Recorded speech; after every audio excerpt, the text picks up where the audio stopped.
kembali akan menceritakan kisah tentang nabi-nabi Allah. Nabi satu ini termasuk dalam 25 nabi yang namanya tercantum di dalam Al-Quran.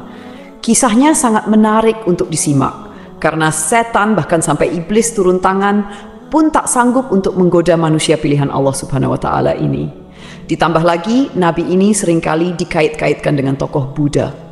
Banyak yang beranggapan bahwa beliau adalah sosok Siddhartha Gautama yang menjadi pendiri dari agama Buddha.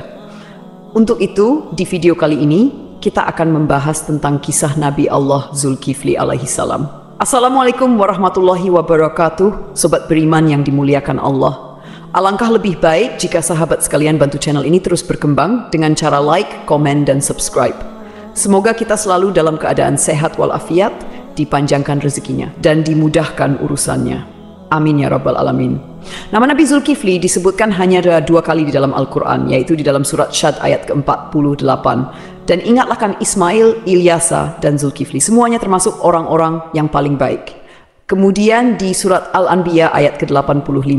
Dan ingatlah kisah Ismail, Idris, dan Zulkifli. Semuanya mereka termasuk orang-orang yang sabar.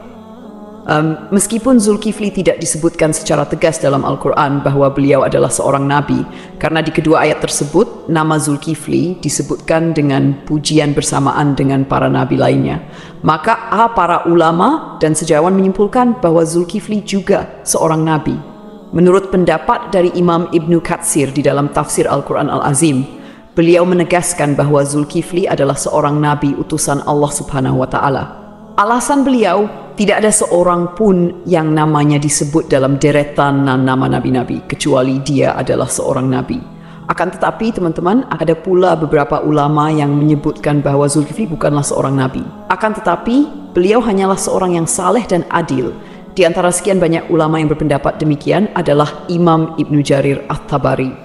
Teman-teman, Zulkifli bukanlah nama sebenarnya. Itu adalah sebuah julukan atau nama kehormatan yang diberikan untuk seseorang. Di dalam kitab Ibnu Katsir, nama asli dari Zulkifli adalah Basyar atau Bashar. Disebutkan juga di sana bahwa Nabi Zulkifli adalah putra dari Nabi Ayub alaihissalam. Jadi nasab beliau adalah Basyar bin Ayub. Nasab lengkapnya adalah Basyar bin Ayub bin Amus bin Tawaf bin Rum bin Aish bin Ishak bin Ibrahim al-Khalil.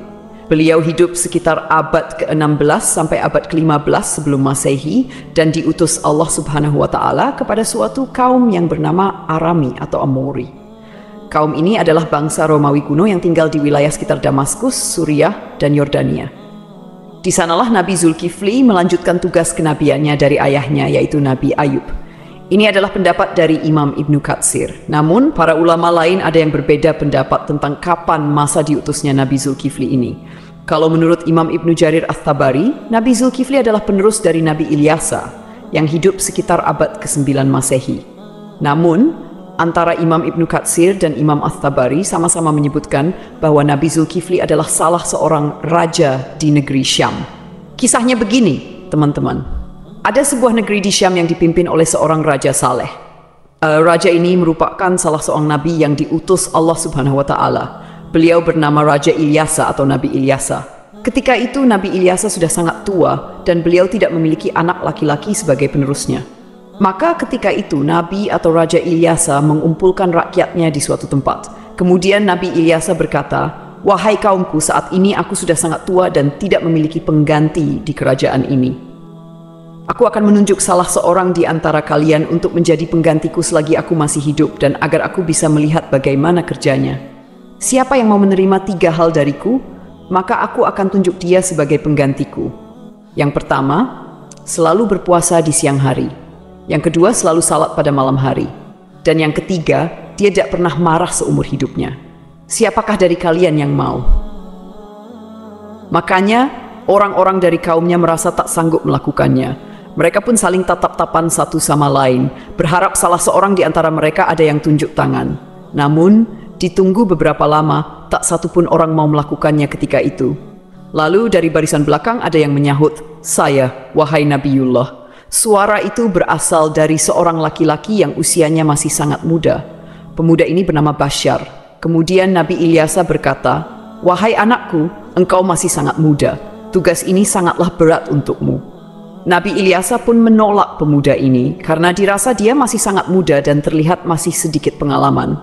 Keesokan harinya, di tempat yang sama dan dengan orang-orang yang sama, Nabi Ilyasa berseru hal yang sama lagi kepada kaumnya.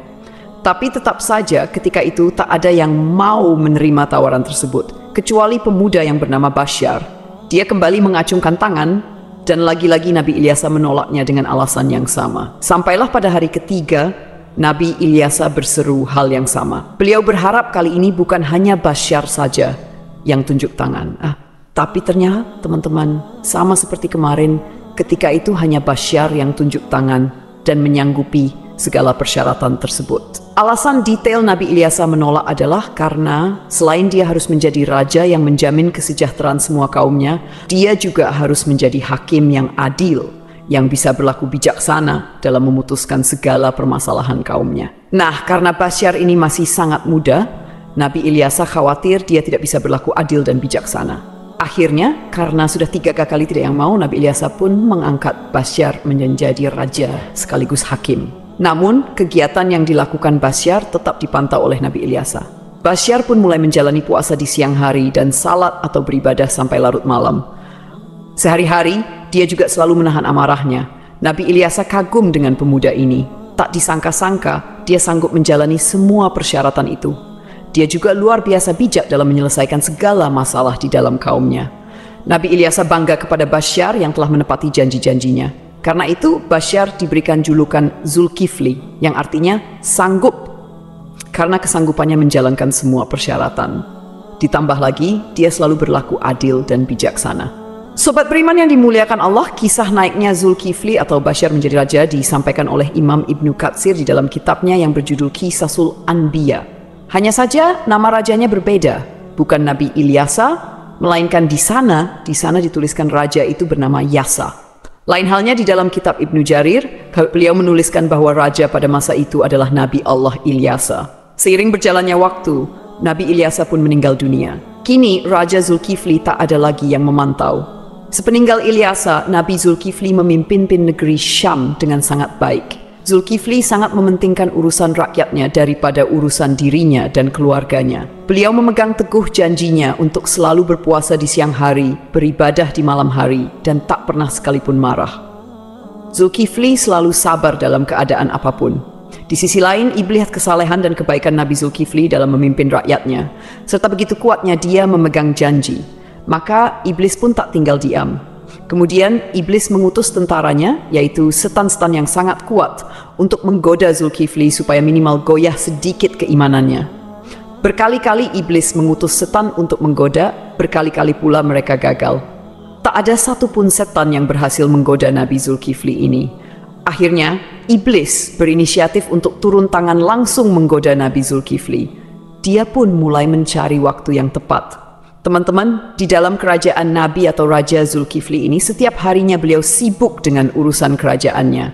Setiap hari jadwal beliau dari pagi sampai siang adalah berangkat ke pengadilan di negeri itu untuk menjadi hakim dan menyelesaikan masalah-masalah rakyatnya. Kemudian, persidangan dilanjutkan kembali setelah beliau bangun. Persidangan pun berlangsung hingga sore atau malam hari. Malam harinya, beliau beribadah dan berdoa sampai larut malam. Keesokan paginya, beliau kembali ke persidangan. Begitulah rutinitas yang dilakukan Nabi Zulkifli setiap harinya. Zulkifli benar-benar merupakan figur seorang raja yang memuliakan seluruh rakyatnya. Melihat kesalehan Nabi Zulkifli, iblis pun mencari peluang untuk menggoda beliau. Kali ini, iblis berniat membuat Nabi Zulkifli marah, agar beliau melanggar janjinya kepada Nabi Ilyasa untuk tidak marah sama sekali. Akhirnya, pada suatu hari, iblis datang menemui Nabi Zulkifli dengan menyamar sebagai seorang kakek tua renta dan miskin. Hari itu, Nabi Zulkifli sedang merasa sangat lelah. Ketika jam istirahatnya tiba, beliau segera pulang lebih awal untuk tidur siang. Baru saja beliau hampir terlelap, iblis yang menyamar sebagai kakek tua mengetuk pintu kamarnya. Dari dalam kamar, Nabi Zulkifli bertanya, "Siapa itu?" Iblis menjawab, "Aku orang tua yang teraniaya." Nabi Zulkifli pun bangun dan membukakan pintu. Iblis kemudian mengarang cerita mengaku bahwa ia mengalami banyak perlakuan semena-mena dari kaumnya. Ia terus bercerita panjang lebar hingga waktu istirahat Nabi Zulkifli habis. Meski kelelahan, Nabi Zulkifli tetap mendengarkan cerita itu dengan sabar. Ketika tiba waktunya untuk kembali ke persidangan, Nabi Zulkifli berkata, "Wahai paman, engkau bisa meneruskan ceritamu nanti. Datanglah ke tempat persidangan sore ini. Aku akan membantu menyelesaikan masalahmu di sana." Nabi Zulkifli pun kembali ke persidangan dan menjalankan tugasnya sebagai hakim. Namun ketika sore tiba, kakek tua itu tidak kunjung datang. Nabi Zulkifli menunggu hingga malam hari, tetapi kakek tua itu tetap tidak muncul. Beliau pun pulang ke rumah dengan pikiran bahwa mungkin kakek tua itu akan datang esok hari. Keesokan harinya, Nabi Zulkifli seperti biasa duduk di persidangan untuk menyelesaikan permasalahan rakyatnya. Beliau menunggu hingga siang, tetapi kakek tua itu tetap tidak datang. Ketika waktu istirahat tiba, Nabi Zulkifli menutup sementara majelisnya dan pulang untuk tidur siang. Namun baru saja beliau tertidur, kakek tua yang sama kembali mengetuk pintu. Nabi Zulkifli membuka pintu dan berkata dengan lembut, "Wahai paman, bukankah sudah kukatakan padamu kemarin, datanglah ketika aku di persidangan. Aku akan menyelesaikan masalahmu di sana." Namun kakek tua itu kembali mengarang cerita, berbicara panjang lebar hingga waktu istirahat Nabi Zulkifli habis untuk kedua kalinya. Meski sangat lelah, Nabi Zulkifli tetap sabar. Beliau berkata, "Wahai paman, datanglah ke majelisku sore ini. Aku akan menunggumu di sana untuk menyelesaikan masalahmu."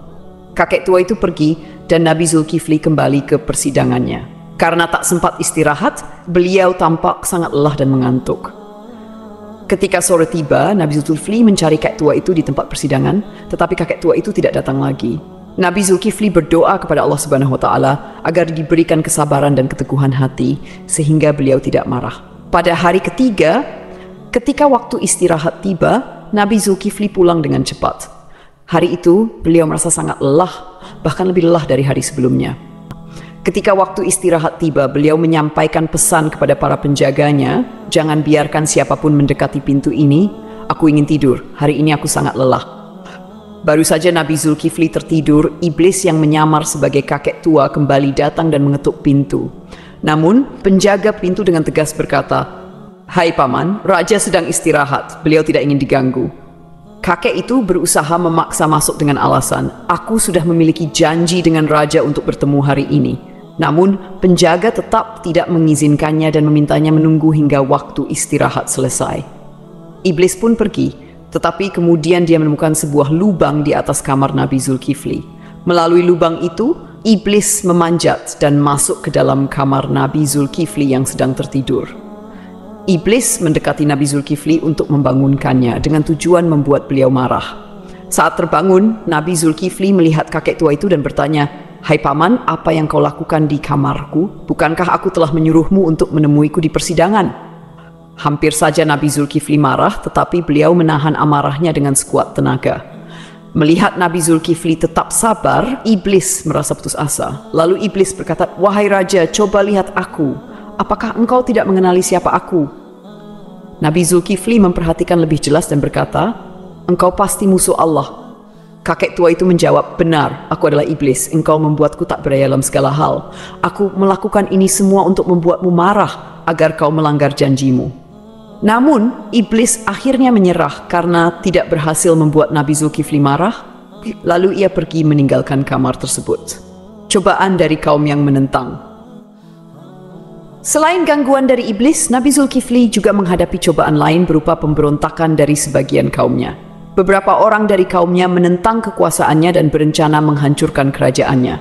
Mereka bahkan ingin Nabi Zulkifli turun dari jabatannya sebagai raja.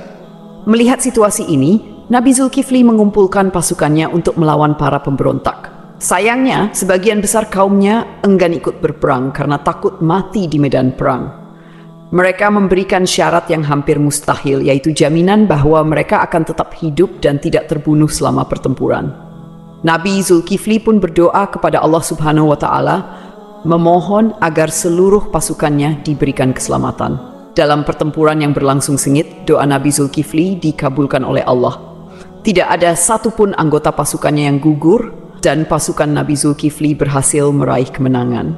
Keberhasilan memimpin kerajaan. Setelah kemenangan itu, kerajaan Nabi Zulkifli menjadi lebih tentram dan sejahtera. Nabi Zulkifli memimpin dengan keadilan dan kebijaksanaan, menjalani hidup dengan sederhana, serta selalu mementingkan kesejahteraan rakyatnya. Beliau dikenal sebagai pemimpin yang sabar, tidak pernah marah, dan selalu memegang teguh janjinya. Dalam tafsir Imam At-Tabari, disebutkan bahwa Nabi Zulkifli adalah penerus dari Nabi Ilyasa. Namun, sebagian ulama lainnya meyakini bahwa Nabi Zulkifli adalah orang yang sama dengan Nabi Yehezkiel yang dimakamkan di Babilonia di sebuah tempat bernama Al-Kifl yang kini berada di kawasan Irak. Abdullah Yusuf Ali dalam The Holy Quran menyebutkan bahwa kata Kifli adalah bentuk Arab dari Yehezkiel yang berasal dari bahasa Ibrani. Berdasarkan pendapat ini, Zulkifli bukanlah sebuah julukan melainkan nama asli. Terlepas dari kebenaran pendapat ini, para ulama seperti At-Tabari, Ibnu Katsir, Ibnu Ishaq, dan Ibnu Qutaibah sepakat memandang Yehezkiel sebagai Nabi Allah. Ibnu Katsir bahkan mengisahkan Nabi Zulkifli dan Nabi Yehezkiel sebagai dua cerita yang berbeda. Artinya kedua nabi ini dianggap sebagai tokoh yang berbeda. Ada pula perdebatan panjang yang menyebutkan bahwa Zulkifli adalah sosok Buddha Siddhartha Gautama, seorang tokoh yang diyakini sebagai pendiri agama Buddha. Siddhartha Gautama diperkirakan hidup antara abad ke-6 hingga ke-4 sebelum Masehi. Beberapa pendapat menyatakan Buddha adalah Nabi Zulkifli. Ada juga yang menghubungkannya dengan Nabi Idris, dan bahkan ada yang menyebut Buddha adalah Nabi Khidir. Pendapat ini salah satunya didasarkan pada anggapan bahwa kata Kifli adalah bentuk Arab dari kata Kapil, kependekan dari Kapilawastu, yaitu ibu kota Sakya dan tempat tinggal Siddhartha Gautama sebelum meninggalkan istana. Salah satu pendukung teori ini adalah Hamid Abdul Qadir dalam karyanya Buddha the Great, His Life and Philosophy. Beliau menyimpulkan bahwa prinsip hidup Nabi Zulkifli memiliki banyak kesamaan dengan filosofi yang diajarkan Siddhartha Gautama. Pendapat ini diperkuat oleh Al-Qasimi, seorang ahli tafsir yang menafsirkan surat Tin. Saidah, pohon Tin, tempat Buddha mendapatkan wahyu dan menjadi rasul. 2. Pohon Zaitun, tempat Nabi Isa diangkat menjadi nabi dan rasul. 3. Gunung Sinai, tempat Nabi Musa menerima mandat dari Allah. 4. Negeri Mekah yang aman, tempat Nabi Muhammad SAW menerima wahyu. Dalam tafsir tersebut, timbul pertanyaan mengapa agama Buddha dan Kristen disebut lebih awal dibandingkan Yahudi dan Islam. Ibnu Taimiyah menjelaskan bahwa hal ini karena agama Buddha berada lebih jauh dari kebenaran, kemudian Kristen dan Yahudi lebih mendekati, sedangkan Islam disebut terakhir karena kesempurnaannya. Namun, ada juga pendapat lain yang menghubungkan Buddha dengan Nabi Khidir. Dalam Al-Milal wa Nihal yang ditulis oleh As-Syahrastani dijelaskan bahwa jika ajaran-ajaran Buddha benar, maka ia memiliki banyak kesamaan dengan Nabi Khidir. Adapun menyatakan Buddha adalah Nabi Idris didasarkan pada beberapa kesamaan, seperti aturan memakai jubah kebihuan. Dalam kitab Mustadrak Al-Hakim dari Ibnu Abbas disebutkan bahwa menjahit adalah salah satu keahlian Nabi Idris. Dikatakan bahwa Nabi Daud adalah seorang pembuat perisai, Nabi Adam seorang petani, Nabi Nuh seorang tukang kayu, Nabi Idris seorang penjahit, dan Nabi Musa seorang penggembala. Sementara itu, Siddhartha Gautama yang dikenal sebagai Buddha adalah seorang pangeran putra Raja Sudodana.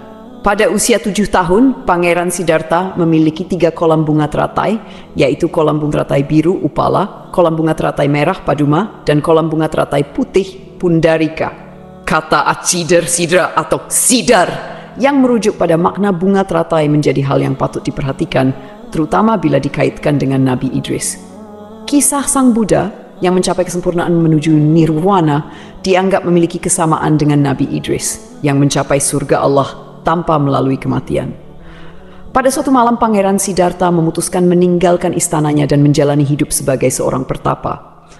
Di usia 40 tahun, beliau dikatakan diangkat sebagai nabi.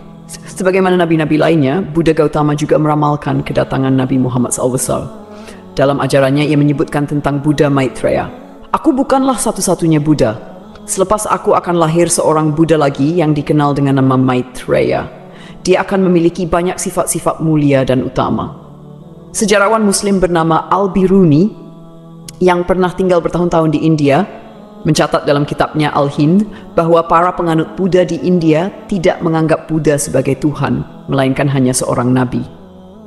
Demikianlah kisah Nabi Zulkifli yang dihubungkan dengan Siddhartha Gautama. Semoga kisah ini bermanfaat. Mohon maaf atas segala kekurangan. Yang benar datangnya dari Allah SWT, sedangkan kekhilafan berasal dari saya sebagai manusia biasa. Sampai jumpa pada kisah-kisah seru lainnya. Wassalamualaikum warahmatullahi wabarakatuh.